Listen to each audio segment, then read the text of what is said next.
This is the Lone Creator YouTube. We hope this video helps. You start by confirming your Midjourney plan and permissions, then open Discord to the image message. Use the U1U4 upscale buttons or type /upscale to request a larger render. This creates a new image file you can save. Once done, click the new image to open its full-size preview, then use Discord's download button or right-click Save Image As.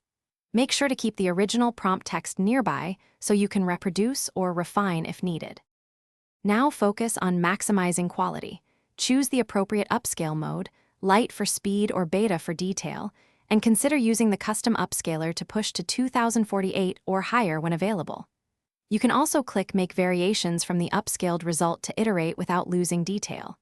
Once you see the improved render, download and save the file to a structured folder. Also, record the prompt, seed, and model/version so you can recreate exact conditions later if you need more exports. Finish by converting the downloaded image to a lossless format like PNG or TIFF for archival. This preserves detail, color, and prevents recompression artifacts. Make sure to check DPI and color profile in an editor and export with minimal compression. Use 300 DPI for print, sRGB for web.